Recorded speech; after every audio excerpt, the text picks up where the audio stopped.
As core inflation remains elevated, analysts believe that Bank Negara's monetary tightening cycle may not be fully over. Core inflation, which measures changes in the prices of all goods and services without taking into account the volatile prices of fresh food, as well as administered prices of goods by the government, registered an increase of 4.1% in December 2022 compared with a year ago. UOB Bank senior economist Julia Goh notes that this is the first time in 15 months core inflation decelerated, tentatively suggesting that it has peaked at 4.2% in November.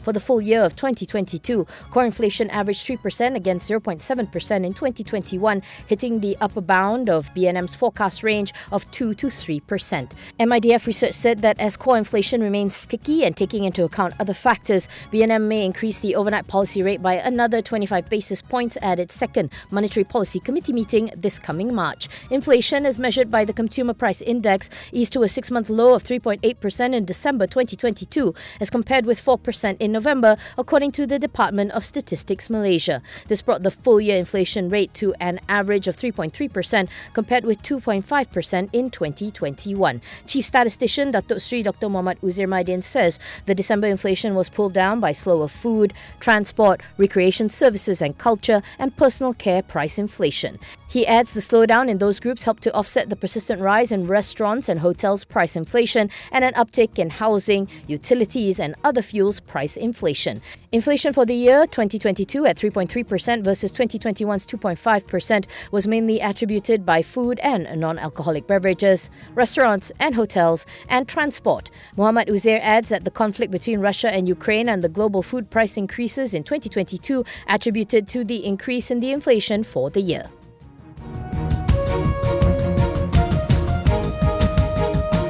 Berjaya Corp founder and major shareholder Tan Sri Vincent Tan Chee Yoon has further pared his stake in the group to 21.317%, inching closer towards his target of 19.6% by end January 2023. Over a 2-week period, Tan has offloaded 132 million shares, which trims his direct shareholding to 436.27 million shares, or a direct equity interest of 7.814%. Meanwhile, his indirect shareholding dropped to 13.503% after 1.6 million shares registered under SIMSEC nominees tempatan were disposed of. B Corp's boss filings show Tan divesting 80 million shares on January 11th, followed by another 32 million on January 17th, and most recently 20 million shares on January 19th. Prior to this slew of transactions, Tan's direct stakeholding had stood at 10.178%, while his indirect shareholding was 13.532%.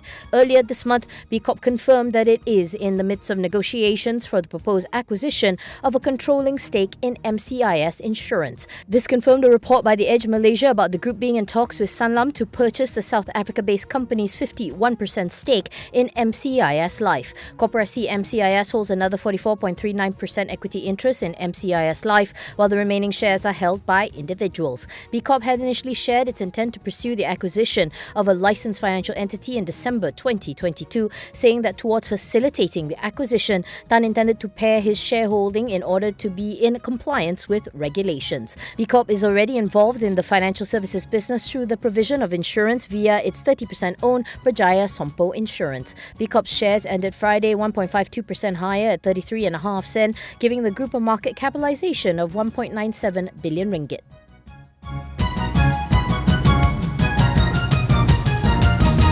The High Court on Friday has allowed the government's forfeiture suit against former 1MDB General Counsel Jasmine Loo Ai Swan. 2 vehicles, an Audi Q5 2.0 TFSI and a Volkswagen New Beetle 1.6A, and cash amounting to 22,600 ringgit were forfeited to the government. Meanwhile, the court allowed OCBC Bank Malaysia's third-party claim over a condominium unit in the forfeiture list, which is believed to be in Bank Negara. High Court Judge Dato' Azhar Abdul Hamid said on Friday that he made his decision after studying the affidavits and submissions.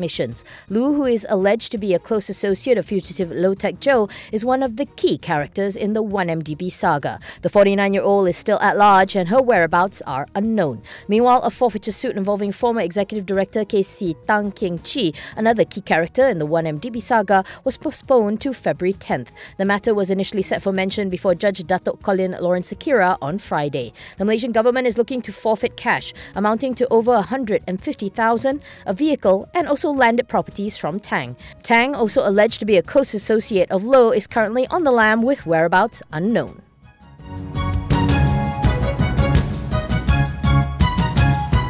Maxis announced that it will postpone seeking its shareholders' approval on the entry into a 5G access agreement with Digital Nasional or DNB. Maxis, the only major mobile network operator which has yet to execute the AA for 5G service, said it would wait until the government had finalized the 5G implementation policy. According to the Bernama report, the government announced that it would be reviewing the rollout of the national 5G network and expected the 5G network implementation policy to be tabled before the cabinet by the end of the first quarter of 2023. In a boss filing, Maxis said that it believes it is prudent to postpone the seeking of shareholders' approval until after the implementation policy is finalized. Back in November, Maxis announced that in accordance with the Companies Act 2016 and Bursa Malaysia's main market listing requirements, it was mandatory for the company to seek its shareholders' approval to enter into the AA with DNB. It said then that it intends to complete the approvals process by January 2023 and commercially launch 5G-related products and services soon after.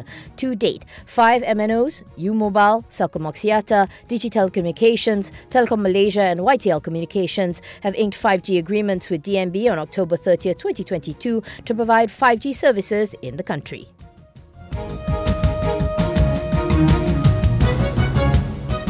Westport's Holdings net profit for the fourth quarter of FY22 rose 5.46% year-on-year to 235 million, primarily due to investment tax allowance. Revenue for the quarter also improved by 3.4% year-on-year to 521.1 million versus 503.9 million a year ago. The port operator declared a dividend of 7.46 cents per share. For the full FY22, Westport's net profit dropped by 13.4% year-on-year to 699.6 million as a result of higher fuel costs, lower sundry income and the one-off prosperity tax. In contrast, revenue for the year ticked up by 2.3% year-on-year to 2.07 billion from 2.02 billion ringgit. According to Westport, that as the year ended, the container shipping spot freight rates normalized downward rapidly, being attuned to lower demand and much abated supply chain constraints. Nonetheless, the company has declared its commitment to achieving net zero carbon emissions by 2050, said Westport's MD Datuk Ruben Emir Nyanalingam Abdullah. He said Westports will continue to play its role as the leading gateway port of Malaysia. As such, the company is planning to undertake and build the mega container terminal from CT10 onwards after reaching a new concession agreement with the government. He adds that this is Westport's financial commitment to improving the competitiveness of Port Klang, also as a transshipment hub.